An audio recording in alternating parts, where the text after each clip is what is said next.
Nananga Yesu Yashadai na Zion Yesu Yabomoinanga Yesu Papa Yabasantu les défenseurs de faibles Ezelio Yesu Nangai. God is good. Avocat.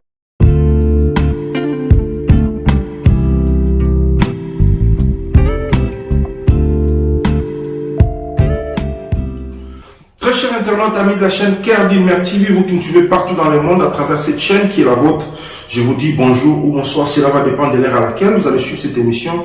Cette émission dénommée Rien que la vérité, une émission présentée par moi qui est votre humble serviteur, Babo Matutu Highlander, autrement appelé BMH, ou sinon Papa Likelemba, votre Papa Likelemba. Cette émission dont nous traitons des sujets à caractère politico-socio-culturel.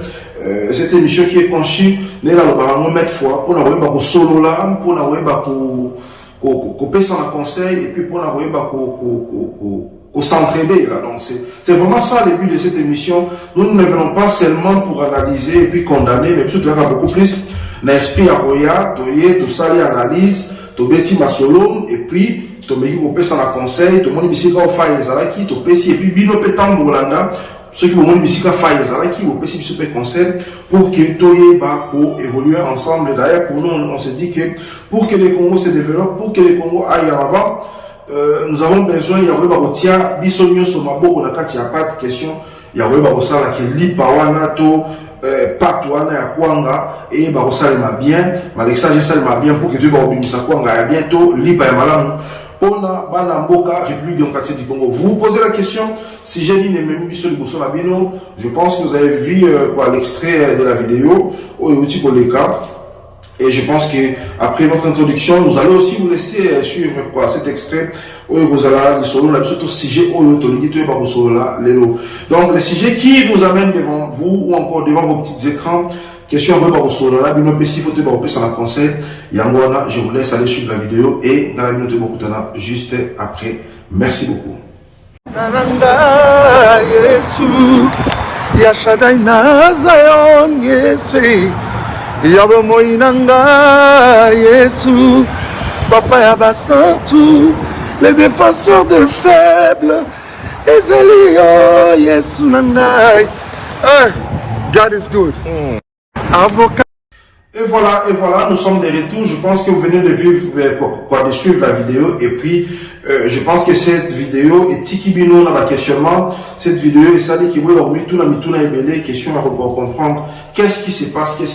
La vidéo en question, vous avez suivi notre frère, notre compatriote, l'artiste, musicien, pasteur, Mike Kalambay, l'homme de Dieu ou encore servant de Dieu, l'artiste musicien, chanteur, auteur, compositeur, Bolandi, Mike Kalambay. Je pense que la vidéo que nous venons de suivre, c'était aux États-Unis, là où Mike Kalambay a Zokolakisa, à l'accès sur papier, là où Mike Kalambay manifestait sa joie, n'a pas papier, mon pas papier, mais là, papier, ça m'a beaucoup. Azavoye Manzembo, il y a avocat Nangai, cette chanson, dont nous savons que Mike Kalambay a sorti après avoir posé un problème, na ex-femme naïe, ex-madame naïe, ex-maman naïe, Peniel Samba, donc, Mike Kalambay, après avoir posé un problème, je ne peux pas vous le rappeler parce que vous avez l'histoire en a bien. Donc, avocat Zanzembo, Mike Kalambay a Salaka après divorce, na Peniel, Mamakabo Bimaki, Peniel Alekaki pour dénoncer Oyo Ezalaki comme cauchemar, Oya Vivaki Nakati Alibala Naye, et puis après ça, Mike Kalambay a été accusé, Balolaki Makambo Syrie, Fingaki, Kondanaki, sans pour autant que Luka, qu'est-ce qui s'est vraiment passé, et à son tour, Mike Kalambay a mis ce qu'il disait, Mona, il y a avocat, question de se laver ou encore question. Il a dit qu'il ne voulait pas se justifier. Mais pour moi, je pense que c'était aussi une façon à Mike Kalambay à se justifier devant son public ou sinon devant le peuple congolais parce que l'accusation qui portait contre lui. Alors, si j'ai même mis sur les bosso awa Ezali Nzembo, il y a avocat. Mike Kalambay dans la vidéo, je pense que bon, on a fait vidéo, on a fait tout Vous avez un commentaire que Mike Kalambay a une joie, il y a un acapella et un avocat. Et tout d'un coup, tu vas découvrir que non, garde Yabananae, où ils allaient qui combat, Makasi Mike Kalambay, qui n'ont entre Yéna, Maman Yabananae, Mike Kalambay voulait absolument que vous gardiez Yabananae, et regarder Bango. Et selon les informations, Mike Kalambay a obtenu la garde. Il y a la justice américaine, ma PC garde mais les soldats qui dit garde ya bana ya Mike Kalambay, ezala na Mike Kalambay, ezala na Peniel, bango bale bazali ba parents ya bana wana. Ça c'est quelque chose que oyo biso la congolais photo yeba. Parce que dans ces dossiers ya Mike Kalambay, biso tozomona beaucoup plus kaka Mike na ndeko na biso ya mwasi Peniel. Mais beaucoup de gens tozo bosana oye koki kozala comme ba conséquence et pas yabana ya Mike Kalambay na ndeko na biso Peniel. Ça c'est quelque chose que nous oublions. Plus que tozo linga Mike Kalambay na ndeko na biso Peniel bazala en guerre, plus que tozo mettre bana na bango mibale en difficulté. Parce que bisika ba boti mibale baza ko la bana na bazala ka insécurité. Parce que bato yo ba koki ko battre la bana na bango cette histoire est bandie il y a cela 2 ans, si je m'abuse. Il y a cela 2 ans, toujours dans la même histoire. Peniel a dit moi c'est Mike Kalambay. Est-ce que Mike Kalambay a le droit de divorcer? Ceux qui n'étaient pas moi et autres monter. Il a ces droits-là, même si il y a même si il y a pasteur, même si il y a chante de l'Éternel. Tandis que la Bible est qui divorce. Est-ce que Peniel Azan a droit à divorcer? C'est la Mike Kalambay, le roi Mike Kalambay a baraki officiellement. Azan a droit. Bango mi balé bazan a droit. Ya voulu ba que non. Bison balé to moni qui ezo marché et to s'est décidé que tu es baro kabwana. Mais moi je dis toujours que le divorce, bateau va consommer en rose à bateau mi balé. Bateau va balani. Mais bateau va subir ça va conséquence. Barozala, Moko, Arozala mi balé, Arozala mi satu. À cause de la mine, à cause de la 10 ou encore 15. Cela dépend de la bana au bino baboti. Il y a un temps de balé, mais après avoir au bout de bana, il y a une éthique à la bino balé. Donc cela veut dire que yo mon boti, yo papa to yo maman, tant que vous avez qui na moisi na yo, beaucoup de niveau au kabwana, il faut aussi penser aux enfants. Voilà pourquoi on a hier pour la vidéo. On a mon Mike Kalambay à Salaki. Ça m'a beaucoup attristé. Et ça m'a tellement parce que je comprends qu'il a joie, je comprends qu'il a voulu manifester sa joie. Mais la petite question, on a Mike Kalambay, pasteur qui tu es, homme de Dieu, servant ce qui est de l'éternel, chantre de l'éternel. Mon frère, essaye un peu. Essaye un peu de nous expliquer. Est-ce que l'attitude n'a pas est ça vraiment justifiable? Pourquoi est-ce que moi je commence à comprendre que plus qu'on s'attache dans les réseaux sociaux, plus que nous n'avons plus de vie privée. Mais est-ce que makambo oyo bozo bima na réseaux sociaux? Batu bazana besoin d'amour. Mike Kalambay, babota yo pa baboti na yo papa na yo na maman na yo que je respecte beaucoup. Que je respecte beaucoup. Mais je ne sais pas ce qui va parler na yo va exposer kayo niveau yo zo exposer bana na yo.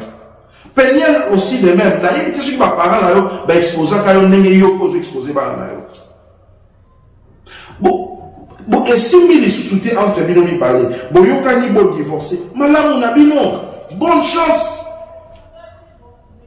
Moi, si kota kokende, bonne chance naye, mon bali kota kokende, bonne chance naye, c'est fini. Mais bon, tikali na relation, mon gars, madame, n'a dit que divorce, ça va pas si pour nous consommer en eau.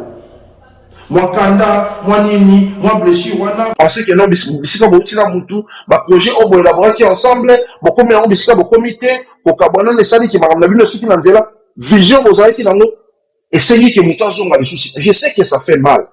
Mais quand vous avez des enfants, là, il faudrait commencer à penser aussi aux enfants. Attitude et Mike Kalambay avec beaucoup de respect que je te dois. pasteur, il y a église là aux alliés, homme de Dieu, chantre de l'éternel, mais avec beaucoup de respect, attitude, les attitudes beaucoup irresponsables. Depuis que le conflit, oyo et banda, yo na mwasi na yo, ou encore na ex-femme na yo, Peniel, on a beaucoup plus vu la sortie à Peniel la média, on Israël comme la sortie à provocation. Et ça fait que beaucoup de monde ont condamné Peniel parce qu'il y a un pour provoquer.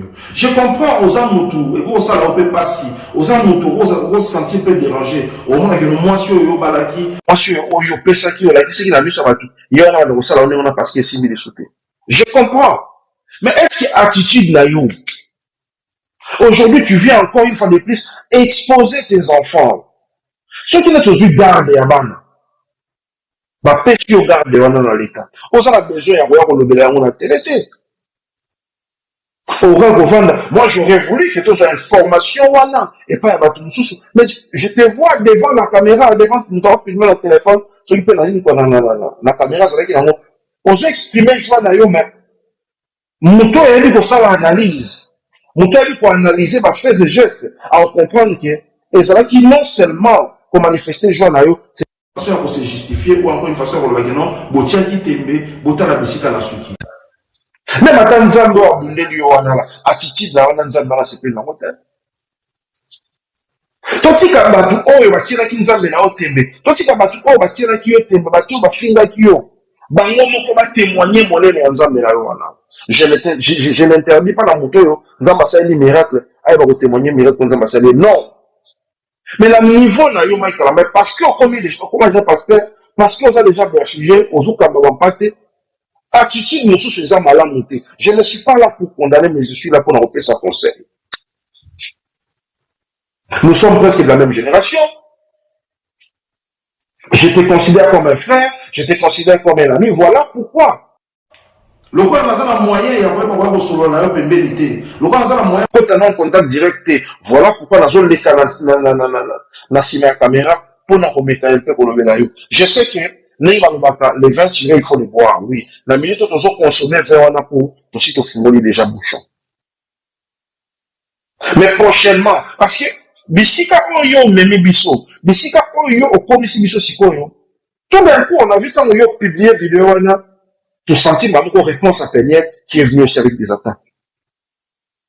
Et une fois que Peniel contre-attaque comme ça, parce qu'il y a attaqué, une fois que Peniel contre-attaque comme ça, parce que Peniel a se sentir que, on est en guerre contre et il peut à se lancer à la défensive. Na place yo moko oluka oboma moto oyo Peniel akokanga na vie na yo libela te yo poko kanga na vie ya Peniel libela te mais bana oyo boboti ensemble ba kosala en sorte que yo obosala na Peniel te ba kosala en sorte que Peniel pa bosala ba te parce que boza na bana na kati. Voilà pourquoi je dis que vous n'avez pas besoin de continuer à vous attitude ya guerre. Au côté à proclamer victoire, au côté à proclamer victoire. Ceux qui peignent à coquille qu'on soit garde à Banate. Grâce à Dieu. Pour Misanzambe. En toutes circonstances, il faut beaucoup Misanzambe. Au lobby, il y a avocat là, oui.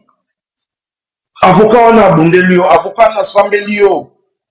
Avocat n'a pas eu kati sur les campagnes. En même temps, avocat, même temps juge. Il y a pas kati comme na faveur. Mais attitude na yo oyo manifester ndekolanga mon frère Mike Lambaye. Ça prouve que yo moko oza na besoin que situation oyo et s'arrêter d'ici go s'arrêter. Parce que là OK pour la Moussa babenga onini quoi nkoyi o la laki. Peniel aime ça. Voilà pourquoi toujours mon Aza toujours na makambo bo eza les côté na poto poto ezo bimisela nini asi azu déjà gouwana ya bolinga buzo bana poto ya réseaux sociaux. Mais ce qui m'attriste comme nazo mona ke yope okomi ko lata poto wana okomi ko linga poto wana ya réseaux sociaux et la kayo na nzoto. Biso ni bali nzambe balobaka nzamba pesa basi mitema minene oui. Mais biso ni bali nzamba pesa biso pe na vol baki biso pe mbali nzamba pesa biso cerveau monene. Il y a vraiment qu'on réfléchir mingi avant qu'on ça je me pose la question. En tout cas, je n'irai pas à dire que on réfléchit ça qui était avant ça là non. On réfléchit qui mais peut-être que au mitika qui ose la emporter le sentiment. Mais yo va pasteur au yebike tokoki ko mitika ko ça la emporter la sentiment te. Tokoki mitika to ça la emporter na bisengo moko boyete ya mokili. Cette joie ose la ki nango fallait tant au fukama au bene la nzambe na yo au kumisa nzambe wana. Fallait tika makambo mokili bango mo ba ko témoigner. Fallait tika peigner peut-être yende aya abima. Aya ko attaquer. Mais cette fois-ci, c'est toi qui as attaqué Peignel. Tu l'as pas attaqué directement, tu l'as attaqué indirectement. Mais là où elle était, là, il a senti que tu l'as attaqué. Et il est allé là. Qui a se défendre. Ce qui ne fait pas bien. Dans le monde actuel, aussi tu as déjà les réseaux sociaux. Je ne peux pas les réseaux sociaux. Non. Bisogna aussi tenir déjà les réseaux sociaux parce que ils ont un mode de vie actuel dans le 21e siècle, dans 2022, bisogna aussi déjà accro dans les réseaux sociaux.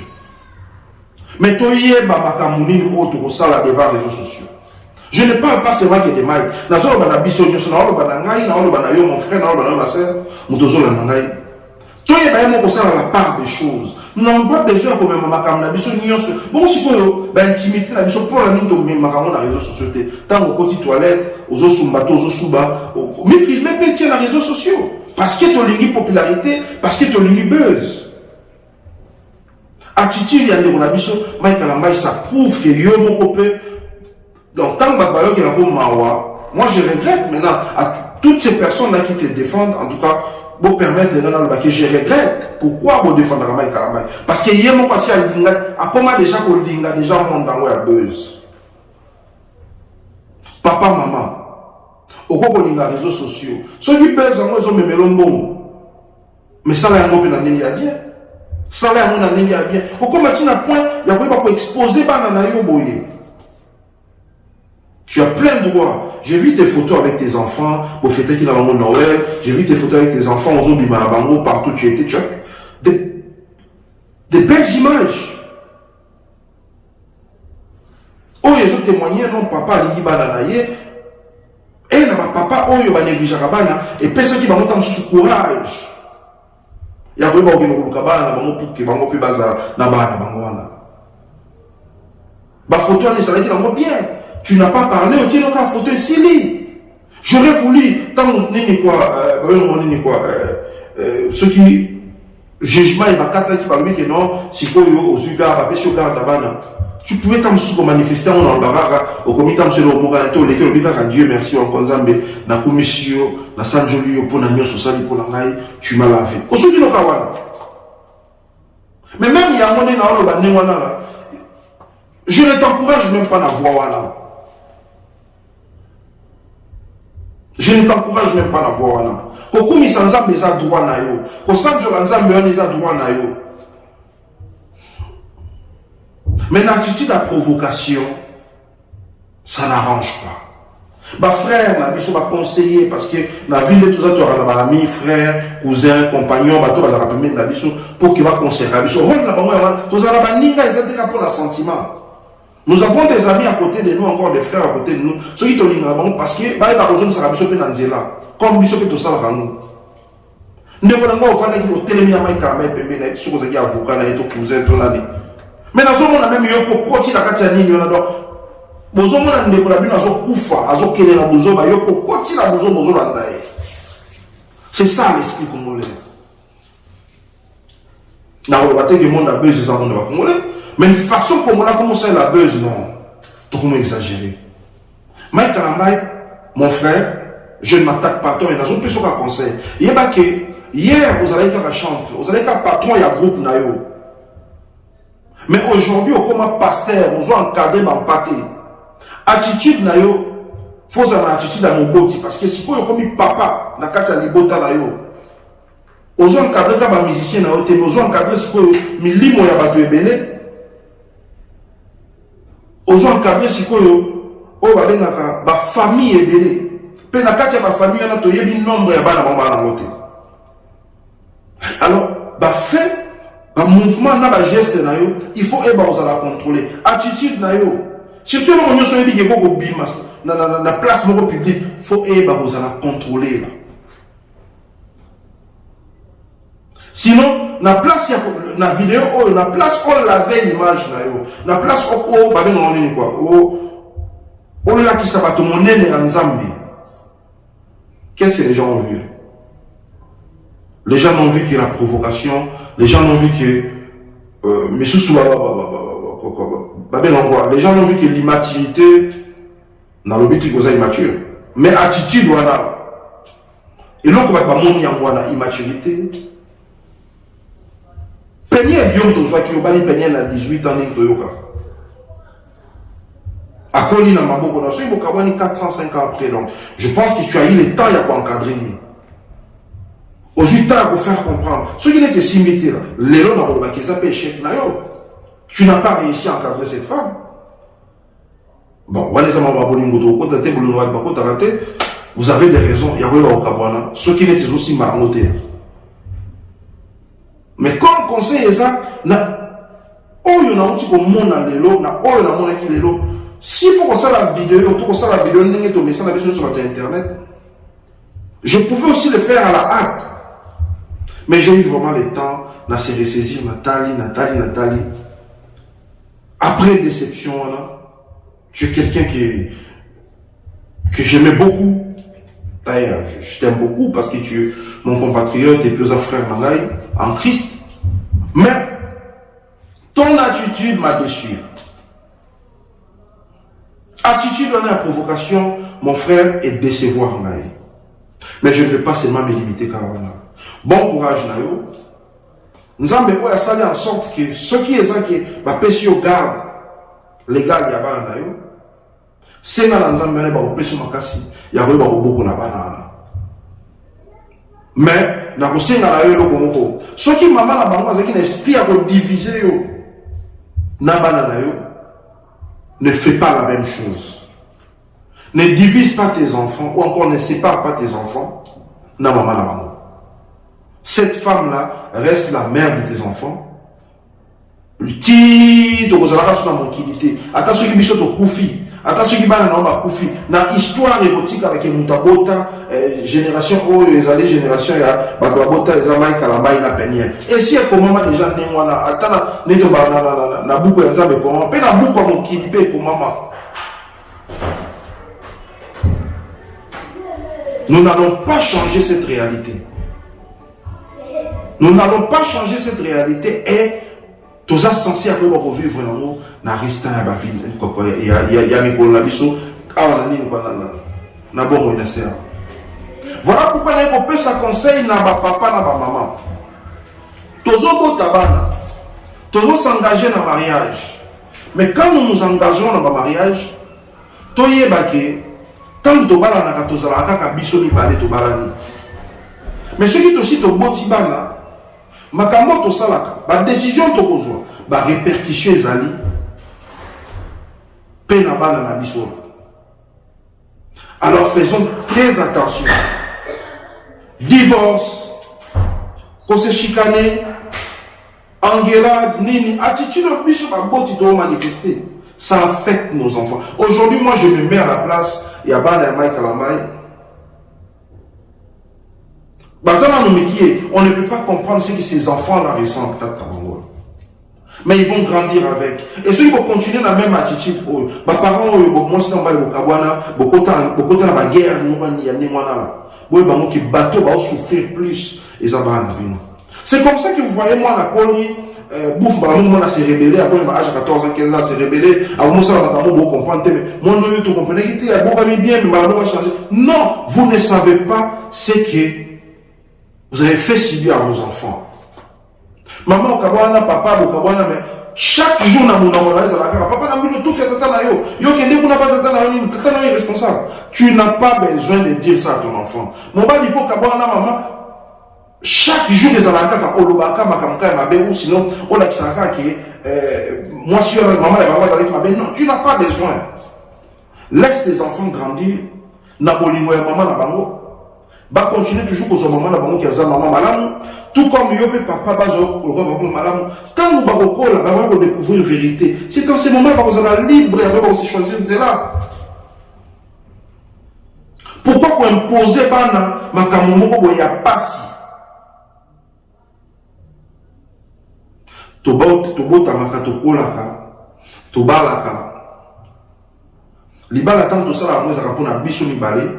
Bato babala ni mosna mobali après ça to sepeli si ba famille to sepeli si ba dinga mais makambo to sala ka consommation ya libala soki to boti bana et comment ka ko kipepe na bana to tika raso batu mi balete voilà pourquoi na pesi conseil na ba boti nyoso oyo bozala la même situation bo se retrouver la même situation que bokenda pe na ba guerre na libali na bino boye ba kozongi sanité massima bokenda pe na ba guerre na basi na bino boye ba kozongi sanité massima pensez à l'éducation de vos enfants. S'il vous plaît. Je suis en train de le dire en tant que parent, en tant que mon boti, en tant que moi na yabatu, en tant que mon topa vivant dans la société, oya mona pe makambu ya ndenge na ndenge. Bozoye beloko mai kalambai na zongi et pas na yo pona ko aussi ça. Ozoye beloko zo faire endurer bana na yo te. Tu ne sais pas. Tout comme Penny LP, ozoye ba pe loko zo faire endurer bana na yo te. Si seulement vous aimez vos enfants, s'il vous plaît là, à Mike Kalambay, que ça s'arrête là. Je ne t'impose rien, mais na supplie eux-mêmes. Ceux qui vraiment l'inaraba na yo, na yebi que l'inaraba mo. Na yebi que l'inaraba na yo, mais ni tiens la place à bana na yo. Et soukawana. Peigné, je sais que tant que Mike a bimine wana, et salio, bah tu n'as pas bengi pe ba lobby. C'est bien. Mais est-ce que tu as besoin vraiment de les détruire autant? Ça reste quand même le père de tes enfants. Ceux qui le leur commis dans cette situation, il y a ma bébé, et qui ban dans le leur colis, qui s'apprennent que yom to salayi, que maman la bango, papa dans la situation, de part et d'autre. Tu ne sais pas, et vous allez aller après. Maman zalamabé, papa zalamabé, batika la kaba boti ya ban la bango. Et c'est à vous, c'est à vous de protéger. À tous ceux qui nous ont suivis, je vous dis merci, merci, merci infiniment. Si seulement cette vidéo vous a plu, veuillez le partager, liker et vos suggestions. Le numéro est affiché au bas de l'écran, juste à droite. Écrivez-nous sur WhatsApp. Sinon, vous pouvez nous contacter sur Facebook ou Instagram. TikTok, presque dans les réseaux sociaux, nous sommes là, nous contacter, question de nous parler, pour que ça soit un point de vue dans nous. Cette branche ou encore cette émission, rien que la vérité, tous à la garana, pour n'avoir pas solo là.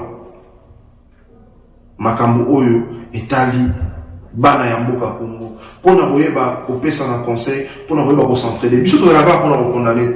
Bah, tout ça, on sent que non, au condamné, non. Na lobeli ka mabe, mais na condamné. Je n'ai pas condamné Mike Kalambay. Je comprends. Il a voulu manifester sa joie. Il est libre. Mais na pesier nzela pe la pesier conseil. En tant que déconaye, nzela ko Holanda. Pour nanga, je m'en fous, moi c'est na mobile boko fingala. So il a mon botte na bino péteri ntembo. Et aux agards la réputation, la bino il y a ma famille, la bino c'est tout. Hein. Mais aujourd'hui, les abanandés vont souffrir. Banandés vont souffrir. Na Congo ya bana wana na sengeli bango bolimbisi soki eza koya na bango na mokili parce que avant bana baya na mokili bolingana ki mais bana baya na mokili bokoki so bolingana te soki eza koya na bango na mokili mtesali ki bolingo na bino ebe bato eko bisike soki na sengeli bana bolimbisi boye ba bolinga bana na bino je sais que bolinga bango mais bomitia na place na bango souffrance au besoin endurer to soki ba koli na makambo oyo et au sein de la bande de Nzamba comme la bino bisika bozela mabota na bino to beaucoup dans le prochain numéro on se dit bye bye.